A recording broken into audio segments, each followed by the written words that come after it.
Book 4. That which rules within, when it is according to nature, is so affected with respect to the events which happen that it always easily adapts itself to that which is possible and is presented to it. For it requires no definite material, but it moves towards its purpose under certain conditions, however, and it makes a material for itself out of that which opposes it, as fire lays hold of what falls into it, by which a small light would have been extinguished, but when the fire is strong, it soon appropriates to itself the matter which is heaped on it, and consumes it, and rises higher by means of this very material.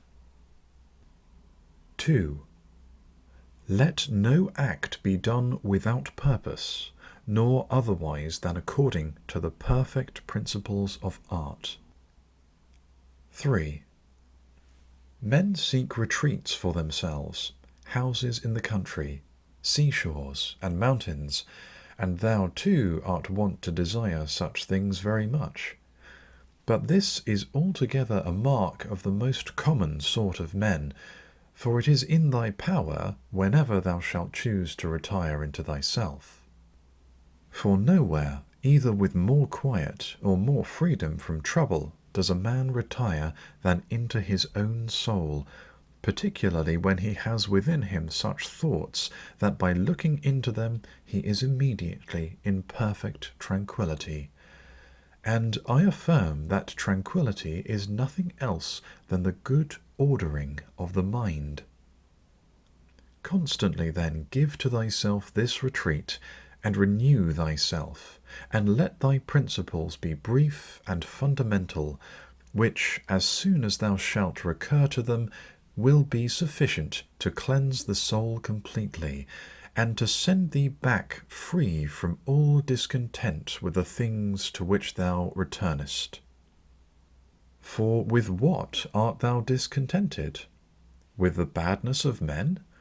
Recall to thy mind this conclusion, that rational animals exist for one another, and that to endure is a part of justice, and that men do wrong involuntarily, and consider how many already, after mutual enmity, suspicion, hatred, and fighting, have been stretched dead, reduced to ashes, and be quiet at last. But perhaps thou art dissatisfied with that which is assigned to thee out of the universe. Recall to thy recollection this alternative: either there is providence or atoms, fortuitous concurrence of things, or remember the arguments by which it has been proved that the world is a kind of political community, and be quiet at last. But perhaps corporeal things will still fasten upon thee. Consider then, further, that the mind mingles not with the breath, when it has once drawn itself apart and discovered its own power, and think also of all that thou hast heard and assented to about pain and pleasure, and be quiet at last. But perhaps the desire of the thing called fame will torment thee. See how soon everything is forgotten, and look at the chaos of infinite time on each side of the present, and the emptiness of applause, and the changeableness and want of judgment in those who pretend to give praise, and the narrowness of the space within which it is circumscribed, and be quiet at last. For the whole earth is a point, and how small a nook in it is this thy dwelling, and how few there are in it, and what kind of people are they who will praise thee? This then remains. Remember to retire into this little territory of thy own, and above all, do not distract or strain thyself, but be free, and look at things as a man, as a human being, as a citizen, as a mortal. But among the things readiest to thy hand to which thou shalt turn, let there be these, which are two. One is that things do not touch the soul, for they are external and remain immovable. but our perturbations come only from the opinion which is within. The other is that all these things which thou seest change immediately and will no longer be, and constantly bear in mind how many of these changes thou hast already witnessed. The universe is transformation. Life is opinion. 4. If our intellectual part is common, the reason also in respect of which we are rational beings is common. If this is so, common also is the reason which commands us what to do and what not to do. If this is so, there is a common law also. If this is so, we are fellow citizens. If this is so, we are members of some political community. If this is so, the world is in a manner a state. For of what other common political community will anyone say that the whole human race are members?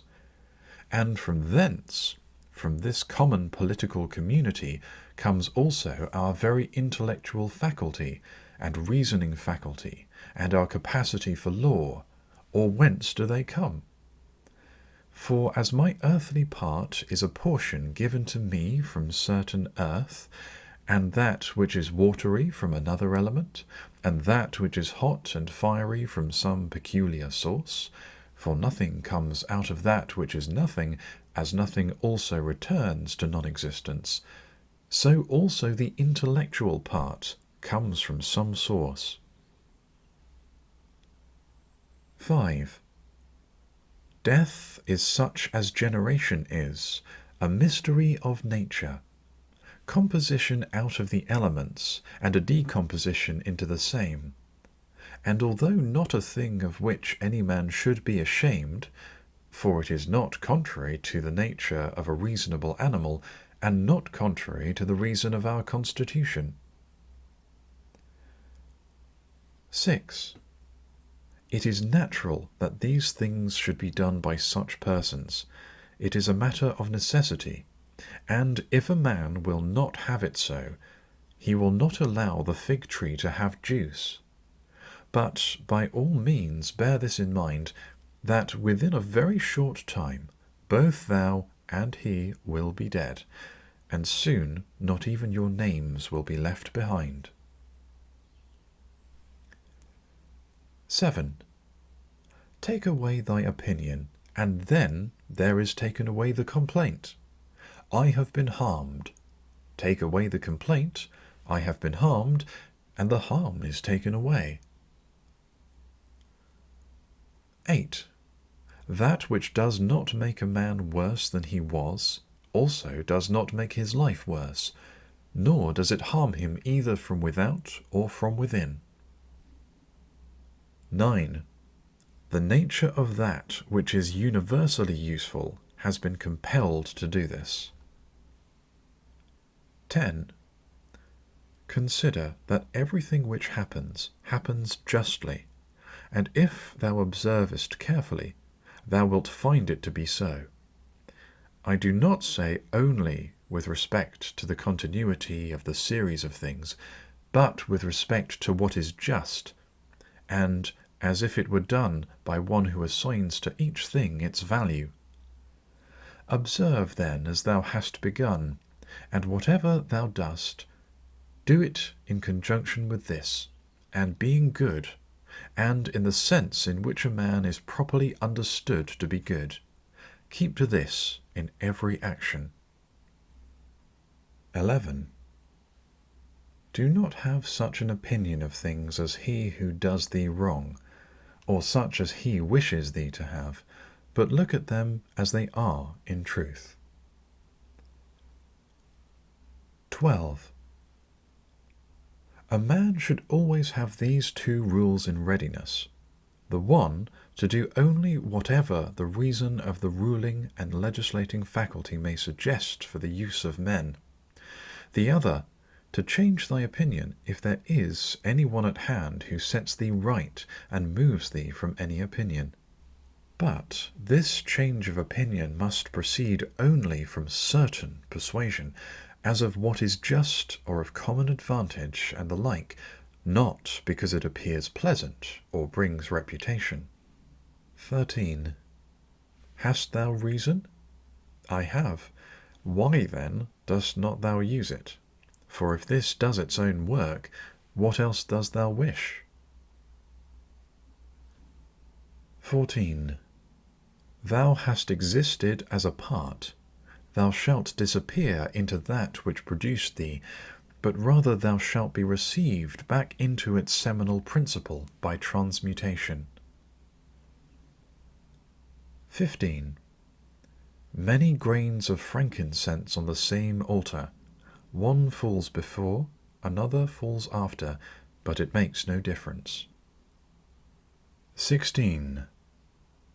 Within 10 days thou wilt seem a god to those to whom thou art now a beast and an ape, if thou wilt return to thy principles and the worship of reason. 17. Do not act as thou wert going to live 10,000 years.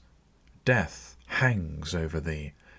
While thou livest, while it is in thy power, be good. 18. How much trouble he avoids who does not look to see what his neighbour says or does or thinks, but only to what he does himself, that it may be just and pure. Or, as Agathon says, look not round at the depraved morals of others, but run straight along the line without deviating from it. 19. He who has a vehement desire for posthumous fame does not consider that every one of those who will remember him will himself also die very soon. Then again also they who have succeeded them, until the whole remembrance shall have been extinguished as it is transmitted through men who foolishly admire and perish. But suppose that those who will remember are even immortal, and that the remembrance will be immortal, what then is this to thee? And I say not, what is it to the dead, but what is it to the living? What is praise, except indeed so far as it has a certain utility? For thou now rejectest unseasonably the gift of nature, clinging to something else. 20. Everything which is in any way beautiful is beautiful in itself, and terminates in itself, not having praise as part of itself. Neither worse nor better is a thing made by being praised. I affirm this also of the things which are called beautiful by the vulgar, for example, material things and works of art. That which is really beautiful has no need of anything, not more than law, not more than truth, not more than benevolence or modesty. Which of these things is beautiful because it is praised, or spoiled by being blamed? Is such a thing as an emerald made worse than it was if it is not praised? Or gold, ivory, purple, a lyre, a little knife, a flower, a shrub? 21. If souls continue to exist, how does the air contain them from eternity? But how does the earth contain the bodies of those who have been buried from time so remote? For as here the mutation of these bodies after a certain continuance, whatever it may be, and their dissolution make room for other dead bodies, so the souls which are removed into the air after subsisting for some time are transmuted and diffused, and assume a fiery nature by being received into the seminal intelligence of the universe. And in this way to make room for the fresh souls which come to dwell there. And this is the answer which a man might give on the hypothesis of souls continuing to exist. But we must not only think of the number of bodies which are thus buried, but also of the number of animals which are daily eaten by us and the other animals. For what a number is so consumed, and thus in a manner buried in the bodies of those who feed on them!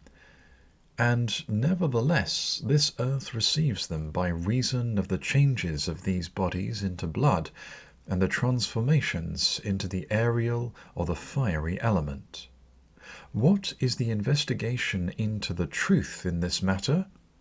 The division into that which is material and that which is the cause of form, the formal. 22. Do not be whirled about, but in every moment have respect to justice, and on the occasion of every impression maintain the faculty of comprehension or understanding. 23. Everything harmonizes with me, which is harmonious to thee, O universe. Nothing for me is too early or too late, which is in due time for thee. Everything is fruit to me, which thy seasons bring, O nature.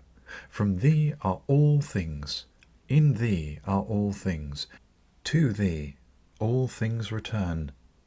The poet says, Dear city of Cecrops, and wilt not thou say, Dear city of Zeus? 24. Occupy thyself with few things, says the philosopher, if thou wouldst be tranquil. But consider if it would not be better to say, Do what is necessary, and whatever the reason of the animal which is naturally social requires, and as it requires. For this brings not only the tranquillity which comes from doing well, but also that which comes from doing few things. For the great part of what we say and do being unnecessary, if a man takes this away, he will have more leisure and less uneasiness. Accordingly, on every occasion a man should ask himself, Is this one of the unnecessary things? Now a man should take away not only unnecessary acts, but also unnecessary thoughts, for thus superfluous acts will not follow after. 25. Try how the life of the good man suits thee, the life of him who is satisfied with his portion out of the whole, and satisfied with his own just acts and benevolent disposition. 26. Hast thou seen those things? Look also at these. Do not disturb thyself. Make thyself all simplicity. Does any one do wrong? It is to himself that he does the wrong. Has anything happened to thee? Well, out of the universe, from the beginning, everything which happens has been apportioned and spun out to thee. In a word, thy life is short. Thou must turn to profit the present by the aid of reason and justice. Be sober in thy relaxation. 27. Either it is a well-arranged universe, or a chaos huddled together, but still a universe. But can a certain order subsist in thee, and disorder in the all? And this too, when all things are so separated and diffused and sympathetic. 28. A black character, a womanish character, a stubborn character, bestial, childish, animal, stupid, counterfeit, scurrilous, fraudulent, tyrannical. 29. If he is a stranger to the universe who does not know what is in it, no less is he a stranger who does not know what is going on in it. He is a runaway who flies from social reason. He is blind who shuts the eyes of the understanding. He is poor who has need of another and has not from himself all things which are useful for life. He is an abscess on the universe who draws and separates himself from the reason of our common nature through being displeased with the things which happen. For the same nature produces this, and has produced thee too. He is a piece rent asunder from the state, who tears his own soul from that of reasonable animals, which is one. 30. The one is a philosopher without a tunic, and the other without a book. Here is another half naked. Bread I have not, he says, and I abide by reason, and I do not get the means of living out of my learning, and I abide by my reason. 31. Love the art, poor as it may be, which thou hast learned, and be content with it, and pass through the rest of life like one who has entrusted to the gods with his whole soul all that he has, making thyself neither the tyrant nor the slave of any man. 32. Consider, for example, the times of Vespasian.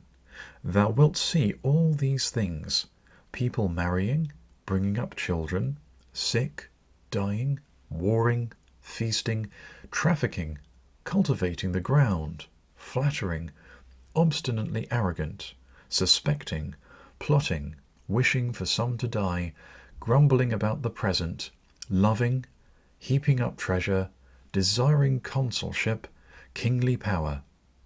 Well then, that life of these people no longer exists at all. Again, remove to the times of Trajan. Again, all is the same.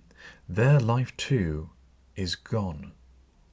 In like manner, view also the other epochs of time, and of whole nations, and see how many, after great efforts, soon fell and were resolved into the elements.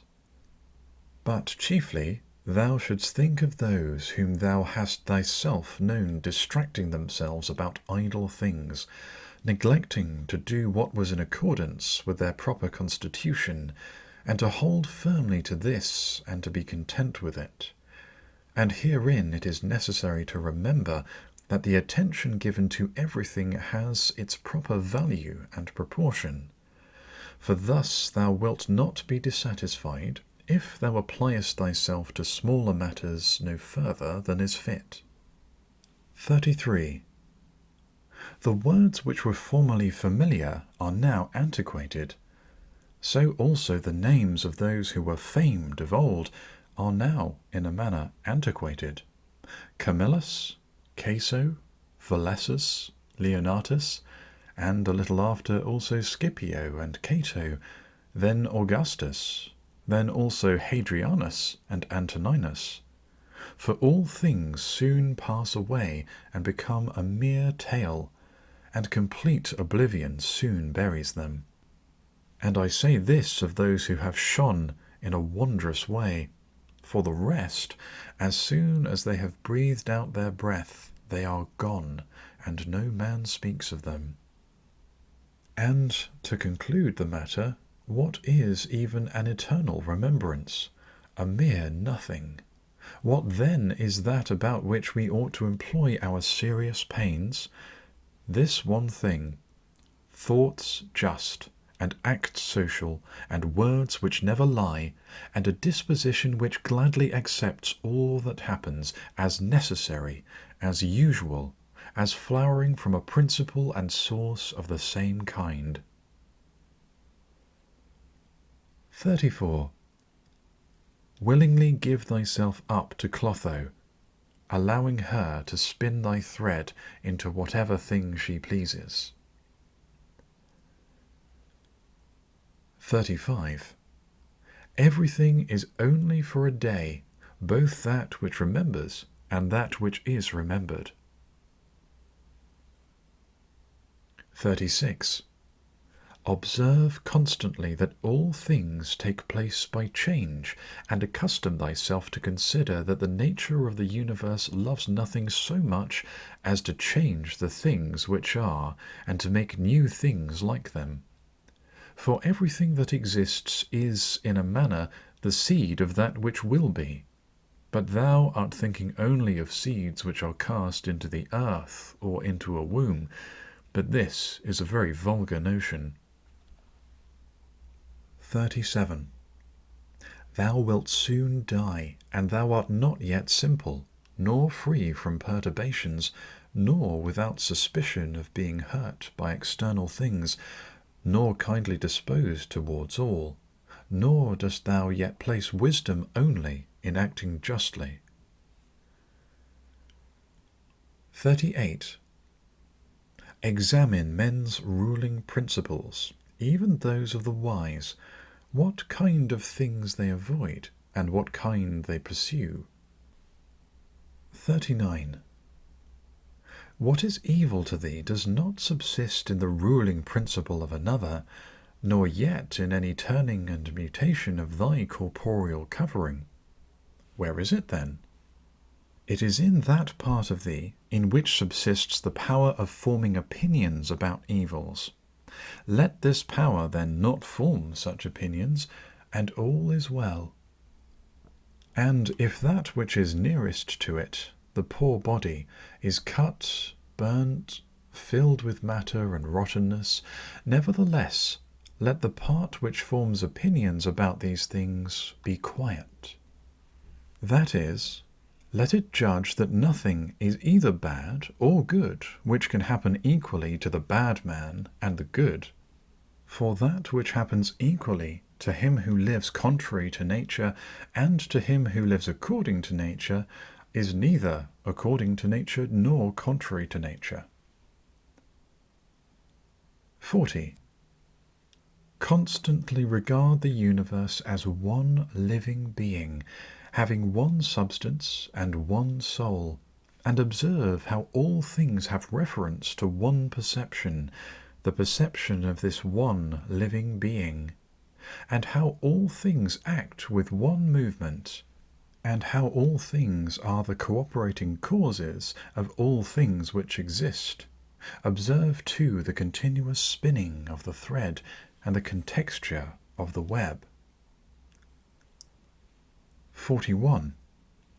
Thou art a little soul bearing about a corpse, as Epictetus used to say. 42.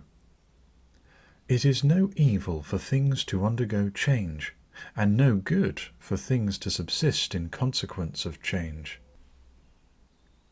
43.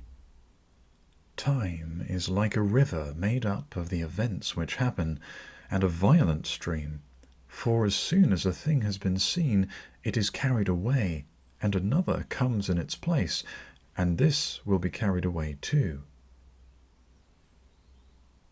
44. Everything which happens is as familiar and well known as the rose in spring and the fruit in summer, for such is disease and death and calumny and treachery and whatever else delights fools or vexes them. 45. In the series of things, those which follow are always aptly fitted to those which have gone before them, for this series is not like a mere enumeration of disjointed things which has only a necessary sequence, but it is a rational connection. And as all existing things are arranged together harmoniously, so the things which come into existence exhibit no mere succession, but a certain wonderful relationship. 46. Always remember the saying of Heraclitus that the death of earth is to become water, and the death of water is to become air, and the death of air is to become fire, and reversely. And think too of him who forgets whither the way leads, and that men quarrel with that which they are most constantly in communion, the reason which governs the universe, and the things which they daily meet with seem to them strange, And consider that we ought not to act and speak as if we were asleep, for even in sleep we seem to act and speak, and that we ought not, like children who learn from their parents, simply to act and speak as we have been taught. 47. If any god told thee that thou shalt die tomorrow, or certainly the day after tomorrow, thou wouldst not care much whether it was on the third day or on the morrow, unless thou wast in the highest degree mean-spirited, for how small is the difference? So, think it no great thing to die after as many years as thou canst name, rather than tomorrow. 48.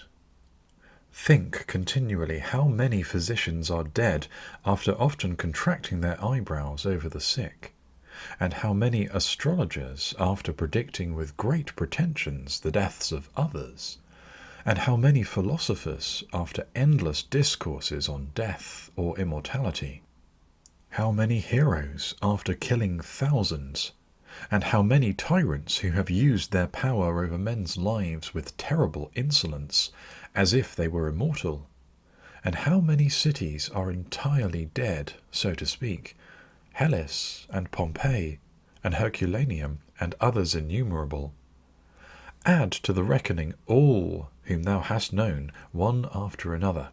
One man, after burying another, has been laid out dead, and another buries him, and all this in a short time. To conclude, always observe how ephemeral and worthless human things are, and what was yesterday a little mucus, tomorrow will be a mummy or ashes. Pass then through this little space of time conformably to nature, and end thy journey in content, just as an olive falls off when it is ripe, blessing nature who produced it, and thanking the tree on which it grew. 49.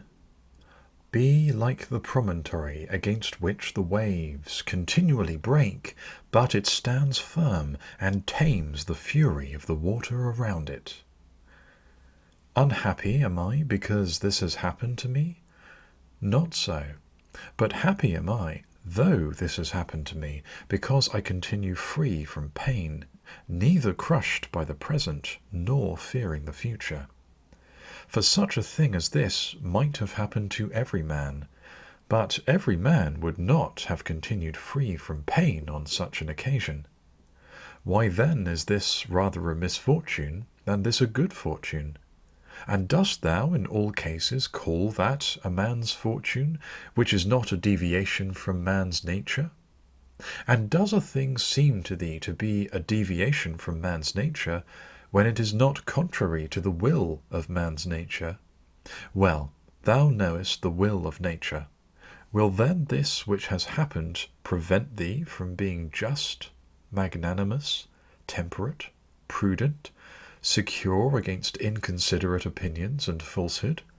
Will it prevent thee from having modesty, freedom, and everything else, by the presence of which man's nature obtains all that is its own? Remember, too, on every occasion which lead thee to vexation, to apply this principle, not that this is a misfortune, but that to bear it nobly is good fortune. 50. It is a vulgar but still a useful help towards contempt of death to pass in review those who have tenaciously stuck to life. What more, then, have they gained than those who have died early? Certainly they lie in their tombs somewhere at last, Cadicianus, Fabius, Julianus, Lepidus, or any one else like them, who have carried out many to be buried, and then were carried out themselves. Altogether the interval is small between birth and death, and consider with how much trouble, and in company of what sort of people, and in what a feeble body this interval is laboriously passed. Do not then consider life a thing of any value, for look to the immensity of time behind thee, and to the time which is before thee, another boundless space, In this infinity, then, what is the difference between him who lives 3 days and him who lives 3 generations? 51. Always run to the short way, and the short way is the natural. Accordingly, say and do everything in conformity with the soundest reason, for such a purpose frees a man from trouble and warfare and all artifice and ostentatious display.